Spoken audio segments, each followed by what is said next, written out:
তোমরা সবাই কেমন আছো? আশা করি সবাই ভালো আছো। তো তোমরা অন স্ক্রিনে দেখতে পাচ্ছ এই যে চতুর্থ অধ্যায় কার্বন এবং এর যৌগসমূহ, কার্বন অ্যান্ড ইটস কম্পাউন্ড। তো এই চ্যাপ্টারটি এনসিইআরটির বইয়ের ক্লাস 10-এর একটা চ্যাপ্টার। তো আমরা জানি এনসিইআরটির বইগুলো কতখানি ইম্পর্টেন্ট আমাদের আপকামিং রেলের এক্সামের জন্য। তো তাই আমরা প্রত্যেকটি চ্যাপ্টার একেবারে ডিটেলস আলোচনা করছি, যাতে আপনাদের কোনো অসুবিধা না হয় তার জন্য। তো চলো আজকে আমরা এই চ্যাপ্টারটা থেকে কিছু গুরুত্বপূর্ণ জিনিস জানবো, এবং এই চ্যাপ্টারটা থেকে অনেক কিন্তু প্রশ্ন এসেছিলো রেলের এক্সামে, তোমরা সেটা সকলে জানো, এবং আপনাদেরকে প্রিভিয়াসের কোয়েশ্চেনও দেখানো হয়েছে, তোমরা সেগুলো দেখেছো, তাহলে তোমরা বুঝতে পারবে। তো চলো আর বেশি কিছু বলছি না, আমরা ভিডিওটা শুরু করছি। তো দেখো, আমরা কার্বন কোথায় কোথায় পাবো? তো বন্ধুরা, বেশিরভাগ বস্তুই কার্বন দিয়ে গঠিত হবে, অর্থাৎ বেশিরভাগ তোমরা যেসব যৌগগুলো দেখছো সেগুলো বেশিরভাগটাই কিন্তু কার্বন থাকবেই তার সাথে মিশে, বুঝতে পারছো? এটাই বলতে চাইছি আমি। এবং তোমরা অনেকে বলবে যে বায়ুমণ্ডলের কার্বন ডাইঅক্সাইডের পরিমাণটা কত, 0.03%। হ্যাঁ, তা সত্ত্বেও কিন্তু আমাদের কার্বনের পরিমাণটা সমস্ত যৌগের মধ্যে মিশে রয়েছে কীভাবে? তো সেটা হচ্ছে আমাদের এই চ্যাপ্টারটার জানার বিষয়, এবং সেগুলো আমরা জানবো, বুঝতে পারছো? তো দেখো, খাবার, জামা কাপড়, ওষুধ বা অন্যান্য আরও বস্তু যাদের তুমি তালিকায় স্থান নিয়েছো, তাদের সকলের মূল উপাদানে হচ্ছে কার্বন। অর্থাৎ কার্বনের সবের থেকে বেশি মূল উপাদান যে কোনো তুমি নিও না কেন, সেটা কার্বন থাকবে, যা একটি বহুমুখী মৌল। তাই কার্বন একটা বহুমুখী মৌল। সমস্ত জৈবিক গঠনের মূল উপাদান হচ্ছে কার্বন। ভূপৃষ্ঠ এবং বায়ুমণ্ডলে কার্বন খুবই নগণ্য পরিমাণে উপস্থিত থাকে। তোমরা জানো যে কার্বন ভূপৃষ্ঠে খনিজ রূপে কেমন অবস্থায় থাকে? খনিজ রূপে বলতে কার্বনেট সমূহ, বাইকার্বনেট সমূহ, কয়লা এবং খনিজ তেলের উপরে থাকে। মাত্র 0.02% আমরা কিন্তু এটা খনিজ রূপে পেয়ে থাকি কার্বনকে। এবং বায়ুমণ্ডলে কার্বন ডাইঅক্সাইডকে আমরা সকলে জানি সেটা হচ্ছে 0.03%। তো তাই প্রকৃতি থেকে প্রাপ্ত কার্বন পরিমাণ অনেক নগণ্য। হ্যাঁ, তা সত্ত্বেও কার্বনের গুরুত্ব কিন্তু অপরিসীম। এই অধ্যায়টিতে আমরা আমাদের কার্বন ধর্ম সম্বন্ধে অধ্যয়ন করব, যেগুলো কার্বনের আমাদের কাছে এতটা গুরুত্বপূর্ণ করে তুলেছে। এবার দেখো, কার্বন গঠিত বন্ধন সমযোজী বন্ধন। তো পূর্বের অধ্যায়টিতে আমরা আয়নীয় যৌগের ধর্মগুলি অধ্যয়ন করেছি। আমরা দেখেছি আয়নীয় যৌগগুলোর গলনাঙ্কটা কেমন হয়ে থাকে এবং স্ফুটনাঙ্ক যথেষ্ট বেশি হয়। আয়নীয় যৌগের যে গলনাঙ্ক, স্ফুটনাঙ্ক, সেগুলো অনেক বেশি হয়।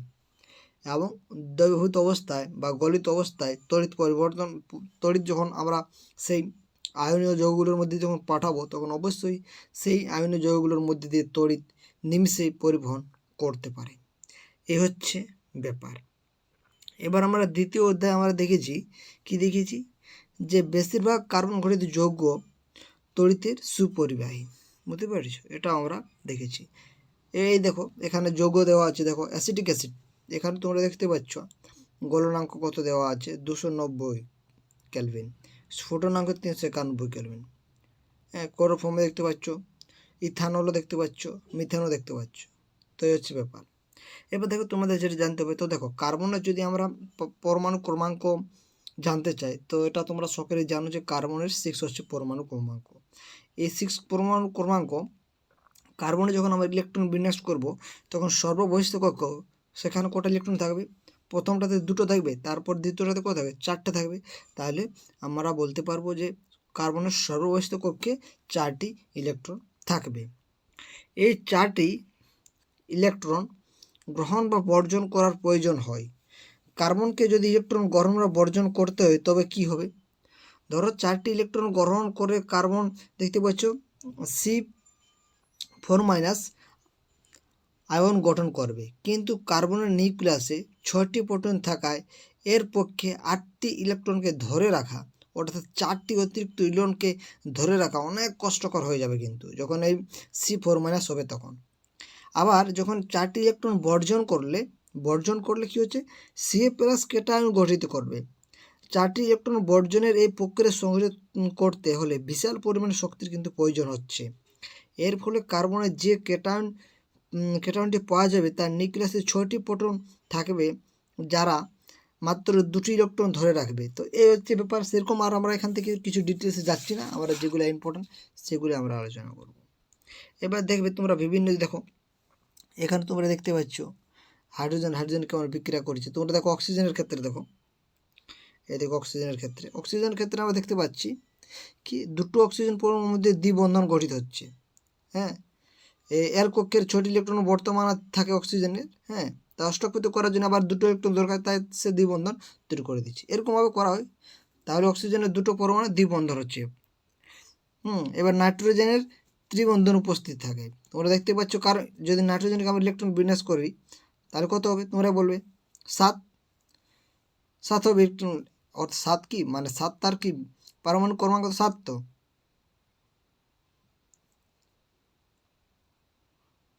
7, তাহলে তার প্রথম কক্ষে কোটা থাকবে 2টো, কিন্তু তার আবার কোটা সেকেন্ড কক্ষে থাকবে 5টা। এবারে তাহলে আর তার 3টার দরকার, তার সাথে 3 বন্ধন করছে, এরকম মনে রাখতে পারো। এবার দেখো, চলো একটা আমরা মিথেন যৌগটি দিয়ে তাকাই। দেখো মিথেনের সংখ্যা তোমরা সকলে জানো CH4। তো হ্যাঁ, CH4। তো যেটি কার্বনের একটি যৌগ, জ্বালানি রূপে মিথেনের ব্যাপক ব্যবহার আছে। তো মিথেনের ব্যবহারটা আমার কথা করবো। দেখো এটি বায়োগ্যাসের এবং দেখো মিথেনের ব্যবহারটা আমরা দেখবো। এটি বায়োগ্যাসের এবং সংনমিত প্রাকৃতিক গ্যাসের একটি প্রধান উপাদান, অর্থাৎ সিএনজির বলতে পারো প্রধান উপাদান হচ্ছে, এবং বায়োগ্যাসের প্রধান উপাদান হচ্ছে মিথেন। এছাড়া কার্বন ঘটিত যৌগগুলোর মধ্যে এটি হলো সরলতম যৌগ। তাহলে যে সমস্ত কার্বন ঘটিত যৌগগুলো আছে এগুলোর মধ্যে সরলতম যৌগ হচ্ছে এই মিথেনের সংকেতটা তোমাদেরকে দেখানো হয়েছে CH4। এবার দেখো, 2টি পরমাণুর মধ্যে যখন ইলেকট্রন জোড় ভাগীদারিত্বের মাধ্যমে গঠিত হয় তখন এই ধরনের বন্ধনকে সমযোজী বন্ধন বলবো। দেখো তোমরা দেখতে পাচ্ছ এইগুলো সমস্ত সমযোজী বন্ধন, মানে এই ইলেকট্রনটা না এনও ব্যবহার করছে, এবার এও ব্যবহার করছে, বুঝতে পারছো? সবাই ব্যবহার করছে, তাই এটা হচ্ছে সমযোজী বন্ধন। তো দেখা গেছে যে সমযোজী বন্ধন আবদ্ধ অণুতে অনুমধ্যস্থ বন্ধনগুলি যথেষ্ট পরিমাণে শক্তিশালী হয়। তাহলে এই সমযোজী বন্ধন যে সমস্তগুলো থাকবে তাদের অনুমধ্যস্থ যে বন্ধনগুলো সেগুলো অনেক শক্তিশালী হয়, কিন্তু আন্তঃআণবিক আকর্ষণ বল ভীষণ দুর্বল হয়। ফলে এই সমস্ত যৌগের গলনাঙ্ক স্ফুটনাঙ্ক কী হবে? কম হবে, অবশ্যই কম হবে। তো হচ্ছে ব্যাপার। সেরকম আমাদের আর কিছু নয় এখানে। আমাদের এবার দেখো কার্বনের রূপভেদ। তো দেখো তোমরা এখানে দেখতে পাচ্ছ হিরকের যে গঠনটা তোমরা দেখতে পাচ্ছ, গ্রাফাইটের গঠনটা তোমরা দেখতে পাচ্ছ। হ্যাঁ, তো গ্রাফাইটের গঠনটা ষড়ভুজাকার হয়ে থাকে। তোমরা দেখতে পাচ্ছ অন স্ক্রিন।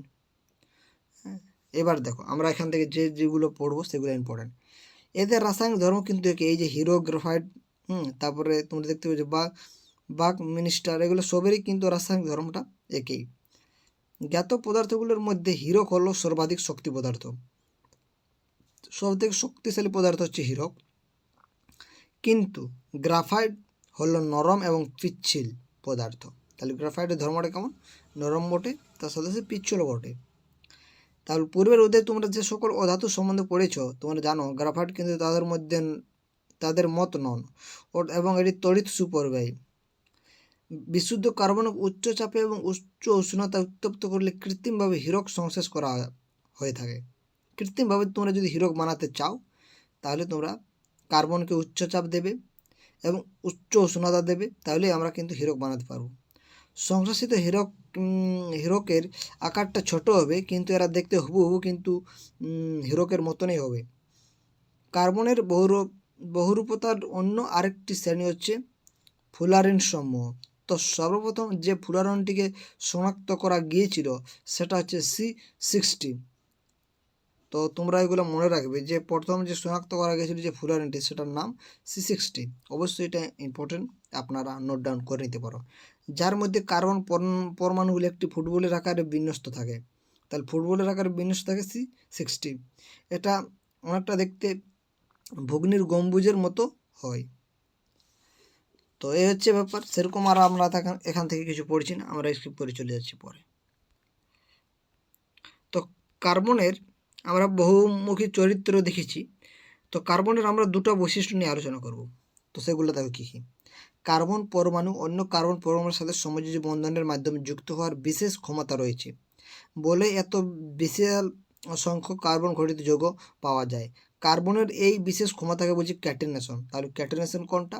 ক্যাটেনেশন হচ্ছে কার্বনের বিশেষ একটা ক্ষমতা, সেটা কি সবার সাথে সমযোজী বন্ধনে কিন্তু যুক্ত হতে পারে। তাই এই ঘটনাকে আমরা, এই ক্ষমতাকে আমরা বলতে পারি ক্যাটেনেশন। বুঝতে পারছো? আশা করি জিনিসটা বুঝতে পারছি। এছাড়া কার্বন পরমাণু নিজেদের মধ্যে এক বন্ধন, দ্বিবন্ধন, এমনকি 3 বন্ধন দ্বারাও যুক্ত থাকে। পরে কার্বন যৌগ, যে সকল যৌগের মধ্যে কার্বন পরমাণু নিজেদের মধ্যে কেবলমাত্র এক বন্ধন দ্বারা যুক্ত থাকে তাদেরকে সম্পৃক্ত যৌগ বলে। তোমাদের এই টার্মটা আসবে বারবার যখন আমরা পরে যখন পড়বো সেই সময়। সম্পৃক্ত যৌগ কি, অসম্পৃক্ত যৌগ কি? তো সম্পৃক্ত যৌগ কখন বলবো? যখন কার্বন পরমাণুগুলো নিজেদের মধ্যে কেবলমাত্র এক বন্ধন দ্বারা যুক্ত থাকবে তখন তাদেরকে আমরা সম্পৃক্ত যৌগ বলবো। আবার যখন কার্বনের যে সকল যৌগগুলো দুটো কার্বনের মধ্যে অন্তত একটি দ্বিবন্ধন, মানে একটা থাকবে দ্বিবন্ধন বা 3 বন্ধন থাকতে পারে, তখন তাকে আমাদের কী বলবো? অসম্পৃক্ত যৌগ বলবো। আশা করি তোমরা সম্পৃক্ত অসম্পৃক্ত যৌগ বুঝতে পেরে গেছো। যদি বুঝতে পেরে গেছো খুব ভালো। তো চলো, আর আমরা সেরকম আর কিছু পড়ছি না, অনেক টাইম নষ্ট হয়ে যাবে। তা আমরা যেগুলো ইম্পর্টেন্ট সেগুলো পড়বো। অর্থাৎ যে সকল কারণে কার্বন শক্তিশালী বন্ধন তৈরি করে তাদের মধ্যে একটা হচ্ছে এর ক্ষুদ্র আকার। তাহলে এই কার্বনের কিন্তু আকারটা ক্ষুদ্র, তার জন্য তিনি এই কার্বন শক্তিশালী বন্ধন তৈরি করে। এই কারণে কার্বনের নিউক্লিয়াসটি ভাগীদারি ইলেকট্রন জোড়কে দৃঢ়ভাবে আঁকড়ে ধরে রাখতে পারে। বুঝতে পারছো? এই হচ্ছে ব্যাপার। এবার দেখো যৌগ চতুর্যোগ্যতা এবং ক্যাটেনেশন, এই দুটো চরিত্র বৈশিষ্ট্য কার্বনের মধ্যে একসাথে দেখা যায় বলে এত বিশাল সংযোগ তৈরি করে। বুঝতে পারছো? তো এই হচ্ছে ব্যাপার। এবার দেখো যেটা ইনফরমেশন আপনাদেরকে দিয়ে দিই সেটা খুব ইম্পর্ট্যান্ট। ফ্রেডরিচ ভ্যালার 1828 খ্রিস্টাব্দে অ্যামোনিয়া সায়ানাইড থেকে ইউরিয়া তৈরি করে প্রাণ শক্তি তত্ত্বকে কিন্তু ভুল প্রমাণ করেছিল কে? সেটা হচ্ছে ফ্রেডরিক ভোলার। সেটা কী করে দিয়েছিল? অ্যামোনিয়াম সায়ানাইড থেকে ইউরিয়া তৈরি করে দিয়েছিল। সেইভাবে কিন্তু সে প্রাণ শক্তি তত্ত্বটাকে ভুল প্রমাণিত করে দিয়েছিল। এবার আমরা মেন টপিকে যাব, যেটা খুবই ইম্পর্টেন্ট এবং সবগুলাই ইম্পর্টেন্ট, তো এইগুলোও ইম্পর্টেন্ট। এবার দেখো সম্পৃক্ত এবং অসম্পৃক্ত কার্বন যৌগসমূহ। এবার সম্পৃক্ত অসম্পৃক্ত তোমরা সকলে জানো যে কার্বনগুলোর মধ্যে এক বন্ধন থাকবে সেগুলো সম্পৃক্ত, আবার যে কার্বনগুলোর মধ্যে একের বেশি 2 বা 3 বন্ধন থাকবে তাদেরকে আমরা অসম্পৃক্ত যৌগ বা কার্বন যাই বলো না কেন। এবার দেখো আমরা এখানে মিথেনের গঠনটি আমরা এর মধ্যে জেনে গেছি CH4। তো কার্বন ও হাইড্রোজেন দিয়ে তৈরি হয় এমন আরেকটি যৌগ হচ্ছে ইথেন, যার রাসায়নিক সংকেতটা তোমরা দেখতে পাচ্ছ C2H12, সরি ভুল বললাম, C2H6। তো এটা হচ্ছে তার রাসায়নিক সংকেত। তোমরা দেখতে পাচ্ছ এখানে কেমনভাবে তাকে যুক্ত করা হয়েছে। সিসি প্রথমে নিয়েছে, C2 আছে তো তাই দুটো সি নিয়েছে, তারপর এখান থেকে হাইড্রোজেন বের করানো হয়েছে। তোমরা দেখতে পাচ্ছ এখানে ইথেনের ইলেকট্রন ডট দিয়েও দেখানো হয়েছে। এই হচ্ছে ব্যাপার। এবার আমরা দেখব প্রোপেন। তো প্রোপেনটা কি? তো বন্ধুরা প্রোপেনটার যে রাসায়নিক সংকেত সেটা হচ্ছে C3H8। তোমরা কার্বন এই ধরনের যৌগ গঠনের সম্পৃক্ত যৌগ বলে, এগুলো সমস্ত সম্পৃক্ত যৌগ। কেন? কারণ এদের বন্ধনটা একটাই বন্ধন আপনারা পাবে, দ্বিবন্ধন পাবে না, তাই এইগুলোকে আমরা বলবো সম্পৃক্ত যৌগ। তো এই সমস্ত যৌগ সাধারণত খুব বেশি সক্রিয় হয় না। দেখো এক বন্ধন রয়েছে তাই এরা বেশি সক্রিয় হয় না। তো চলো আরেকটা যৌগ দেখো C2H12, সরি আবার ভুল বলছি আমি, C2H4, এর নাম হচ্ছে ইথিন। দেখো ইথেন সম্পূর্ণ আলাদা। ইথেনটা কী হয়েছিল? C2H6, আর মিথেনটা কী হয়েছিল বলো তো? CH4 methane. এবার প্রোপেনটা কী হয়েছিল? CH3H8, এবং ইথিনটা কী হচ্ছে? C2H4। এই হচ্ছে ব্যাপার। এবার চলো তারপরে আমরা যাব। তো দেখো এখানে তোমরা দেখতে পাচ্ছ যে কার্বন ও হাইড্রোজেন এক ধরনের আরেকটি যৌগ সংকেত হচ্ছে C2H2, এটার নাম হচ্ছে ইথানল। তো এই সবগুলো কীভাবে নাম হচ্ছে সমস্ত কিছু আমরা জানবো। এই এবার দেখো মিথেন CH4 তোমরা গঠনটা তো দেখতে পাচ্ছ, ইথেন C2H6 দেখতে পাচ্ছ তোমরা গঠনটা, প্রোপেন।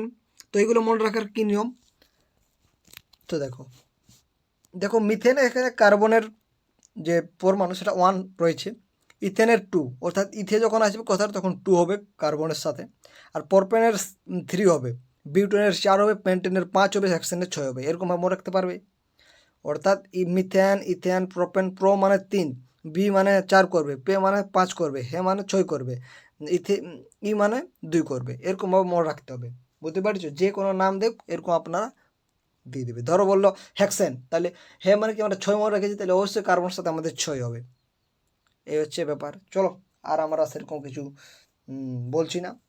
এবার আমরা এবার আপনাদেরকে বলে দিই। এবার আপনারা বলবো এই যে সাথে কত দেবো, আপনারা তো কনফিউজ হয়ে যাবে। তো বন্ধুরা কিছু করার দরকার নেই, ওই যে যেটা থাকবে না, এই যেটা থাকবে তার সাথে 2 গুণ করে দিলে হয়ে যাবে, 2 গুণ করে 2 যোগ করলে হয়ে যাবে এইচের মানটা, অর্থাৎ এইচের পরমাণুটা কত হবে সেটা পেয়ে যাবে। তো এই হচ্ছে ব্যাপার। চলো আর সেরকম কিছু নাই। এবার দেখো আমরা যেটা তোমরা দেখতে পাচ্ছ এখানে, দেখো তোমরা দেখতে পাচ্ছ যে দুটি গঠন এখানে তোমরা দেখতে পাচ্ছ 4.8b চিত্রতে। সংকেতের জন্য আণবিক সংকেতটা হচ্ছে C4H10। একই আণবিক সংকেতযুক্ত, অর্থাৎ এদের সংকেতটা একই, কিন্তু এই একই আণবিক সংকেতযুক্ত কিন্তু ভিন্ন গঠন সংকেত বিশিষ্ট এই ধরনের যৌগিক আমরা সমবায় বলা হয়। তাদের সংকেতটা একই, আণবিক সংকেত। এবার দেখো সাইক্লোহেক্সেন আণবিক সংকেতটা কত। সাইক্লোহেক্সেন কথাটা রয়েছে তাহলে অবশ্যই 6 থাকবে, তাহলে 6 যদি থাকে এর সাথে কত হবে, 12 হবে। দেখতে পাচ্ছ এখানে এরকমভাবে আপনাদেরকে মনে রাখতে হবে। বেঞ্জিনের দেখো গঠনটা C6H6, এটা হচ্ছে বেঞ্জিনের গঠন। দেখো এখানে 2 বন্ধন রয়েছে, তাদের সক্রিয়তা কী হবে, অবশ্যই বেশি হবে। তো দেখো কার্বন এবং হাইড্রোজেন সমন্বিত একই সমস্ত যৌগগুলোকে হাইড্রোকার্বন বলা হয়। তাহলে কার্বন এবং হাইড্রোজেন সমন্বিত এই সমস্ত যৌগগুলোকে আমরা হাইড্রোকার্বন বলা হয়। এদের মধ্যে সম্পৃক্ত হাইড্রোকার্বনগুলোকে অ্যালকেন বলে। এইগুলো ইম্পর্ট্যান্ট, অ্যালকেন, অ্যালকাইন, এগুলো ইম্পর্ট্যান্ট, এগুলো আপনাদের মনে রাখতে হবে। তো কার্বন ও হাইড্রোজেন সমন্বিত এই সমস্ত যৌগগুলোকে আমরা কি বলবো, হাইড্রোকার্বন বলবো। এদের মধ্যে সম্পৃক্ত হাইড্রোকার্বনগুলোকে, তাদেরকে সম্পৃক্ত যাদের একটা বন্ধন থাকবে তাদেরকে আমরা অ্যালকেন বলবো, এবং অসম্পৃক্ত হাইড্রোকার্বন যাদের মধ্যে একটি বা একাধিক দ্বিবন্ধন উপস্থিত থাকবে তাদেরকে অ্যালকিন বলবো। অর্থাৎ যখন দ্বিবন্ধন থাকবে তখন তাদেরকে অ্যালকিন বলবো, এবং যাদের মধ্যে এক বা একাধিক ত্রিবন্ধন থাকবে তাদেরকে আমরা অ্যালকাইন বলবো। অর্থাৎ কাইন যখন থাকবে 3টা হবে, অ্যালকিন যখন থাকবে 2টো বন্ধন থাকবে, এবং অ্যালকাইন যখন থাকবে তখন আমাদের একটা বন্ধন থাকবে। বুঝতে পারছো, এরকমভাবে মনে করতে পারো। তো সেরকম আর কিছু আমরা এখানে কিছু পাচ্ছি না। চলো এবার আমরা নেক্সট চলে যাই। তোমরা দেখতে পাচ্ছ এখানে, তোমরা দেখতে পাচ্ছ যে যৌগের নাম দেওয়া আছে। অক্সিজেন অ্যালকেনটা কেমন হয় OH, অ্যালডিহাইডে কী হয় তোমরা দেখতে পাচ্ছ বন্ধনগুলো, এটা সমবায় সারণী। তো এই যে তোমরা দেখতে পাচ্ছ এখানে এগুলো সবই সমবায় সারণী, এদের ধর্মটা প্রায় একই। তোমরা দেখতে পাচ্ছ CH3OH, এইগুলোর ধর্মটা সবই একই। এবার দেখো এখানে CH4 থেকে C2H6, এদের মধ্যে CH2 এককে পরমাণু পুঞ্জের ব্যবধান রয়েছে। অর্থাৎ দেখো কার্বন কার্বন এখানে এইচটা ডিফারেন্সটা কত আছে 2, তো এখানে CH2 এর ব্যবধান রয়েছে। তো এইভাবে কিন্তু করানো হয়েছে, সেরকম আর কিছু আমরা এখানে পড়ছি না। এবার দেখো যেটা ইম্পর্টেন্ট, একটা সূত্র দেওয়া আছে সংকেত লেখার একটা সাধারণ সূত্র, সেটা হচ্ছে CH2N। এটা হচ্ছে সংকেত লেখার সাধারণ সূত্র। সেরকম আর এখান থেকে আমরা কিছু পাচ্ছি না। এবার দেখো কার্বন ঘটিত যৌগের নামটা কেমন করে দেবে। অ্যালকোহলগুলির নাম যথাক্রমে মিথেন, ইথানল, প্রোপেন এবং বিউটানল হয়ে থাকে। তোমরা এখানে দেখতে পাচ্ছ অল কথাটি চলে আসছে প্রত্যেকটিতে। তাহলে যৌগগুলিতে উপস্থিত কার্বন পরমাণুর সংখ্যা শনাক্ত করো। যে যৌগটিতে 3টি কার্বন পরমাণু বর্তমান সেটার নাম হচ্ছে প্রোপেন, একটু আগে আপনাদেরকে বলে দেওয়া হলো। আর যৌগটিতে যদি কোনো কার্যকরী মূলক উপস্থিত থাকে তবে যৌগটির নামের মধ্যে হয় উপসর্গ বা প্রত্যয় যোগ করে মৌলটিকে নির্দেশ করা হয়। তাহলে যৌগটির মধ্যে যদি কার্যকরী মূলক থাকে তো এবার কী রয়েছে, প্রত্যেকটি মৌলিকের ইংরেজি নামের প্রত্যয়িত হিসাবে দিতে হবে। তো এগুলো আপনারা দেখে নেবেন, নাম করাটা বেশি ইম্পর্টেন্ট নয়, এখান থেকে সেরকম কিছু প্রশ্ন আপনাদেরকে দেয় না। হ্যাঁ, তো তাই আমরা একটা স্কিপ করে দিতে বাধ্য হচ্ছি। দেখো এখানে কেমনভাবে নাম করা আছে, দেখো এলো অ্যালকেন, এখানে উপসর্গ কী রয়েছে, ক্রো রয়েছে, দেখতে পাচ্ছ, ব্রোমো রয়েছে, তাই এটা ক্রো প্রোপেন হয়ে যাচ্ছে। অ্যালকোহল, এখানে অল রয়েছে তাই প্রোপানল হয়ে যাচ্ছে। অ্যালডিহাইড, অ্যাল রয়েছে, অ্যাল, তাই এখানে প্রোপানল হয়ে যাচ্ছে। কিউটান, এখানে অন, তো এখানে প্রোপানন হচ্ছে। কার্বক্সিলিক অ্যাসিড, সেটা হচ্ছে ওয়াইক অ্যাসিড এখানে রয়েছে, তাই প্রোপানয়িক কথাটা চলে আসছে। অ্যালকিন সমূহ অর্থাৎ ইন যুক্ত রয়েছে প্রত্যয় হিসাবে, তাই প্রোপিন হয়ে যাচ্ছে।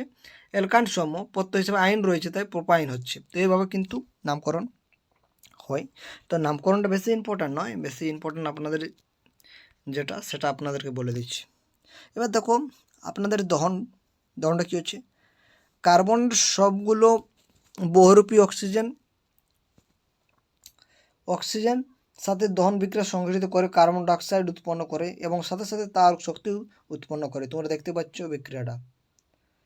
এবার দেখো সম্পৃক্ত হাইড্রোকার্বন গুলো সাধারণত পরিষ্কার শিখা উৎপন্ন করে, কিন্তু অসম্পৃক্ত হাইড্রোকার্বনগুলো প্রচুর ধোঁয়া সহকারে হলুদ শিখা উৎপন্ন করে। তাহলে অসম্পৃক্ত যে 2 থেকে 3 বন্ধন থাকবে তারা অসম্পৃক্ত, তো তারা কিন্তু কী করছে, প্রচুর ধোঁয়া সহকারে হলুদ শিখায় উৎপন্ন করছে। কিন্তু যাদের মধ্যে এক বন্ধন রয়েছে তাহলে তারা কী করছে, পরিষ্কার শিখা উৎপন্ন করছে।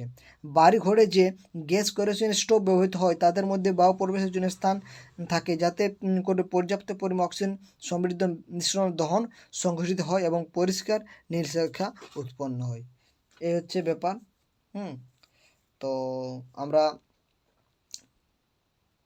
এবার দেখো এখানে যেটা দেওয়া আছে, বস্তুগুলি শিখাস ও শিখাবেন প্রজ্বলন হয় কেন, কারণ এটা তোমরা দেখতে পাচ্ছ, কারণ হচ্ছে যখন কোনো গ্যাসীয় বস্তুর দহন করা হয় তখনই কেবল শিখা উৎপন্ন হবে। তাহলে গ্যাসীয় বস্তু যখনই আবার দহন করো তখনই কিন্তু শিখা উৎপন্ন হবে। তো এই হচ্ছে ব্যাপার। আমরা সেরকম আর এখানে হ্যাঁ, আর এই অল্পটুকু আপনাদের বলে দিই যে জারণ তো আপনারা সকলে জানো, অক্সিজেন কী করে গ্রহণ করাকে আমরা জারণ বলে থাকি। হ্যাঁ, এখানে তোমরা দেখতে পাচ্ছ অক্সিজেন সংযোগ ঘটাকে মানে তো গ্রহণ করা, তাকে আমরা জারণ বলি। এক্ষেত্রে ক্ষারীয় পটাশিয়াম পারম্যাঙ্গানেট এবং আম্লিক পটাশিয়াম ক্রোমেট অ্যালকোহলকে ক্ষারীয় জারিত করে অ্যাসিডে রূপান্তরিত হচ্ছে। তোমরা বিক্রিয়াটা দেখতে পাচ্ছ অন স্ক্রিন। তো পারমাণবিক বস্তুটির সাথে অক্সিজেনের সংযোগকরণ ঘটিয়েছে, তাই এরা জারক দ্রব্য হিসাবে পরিচিত। তো এই যে বিক্রিয়াগুলো এগুলো পরের দিন আবার আলোচনা করব, আজকে এখানে শেষ করছি। তো তোমাদের ভিডিওটা কেমন লাগলো অবশ্যই কমেন্ট করে জানাতে পারো।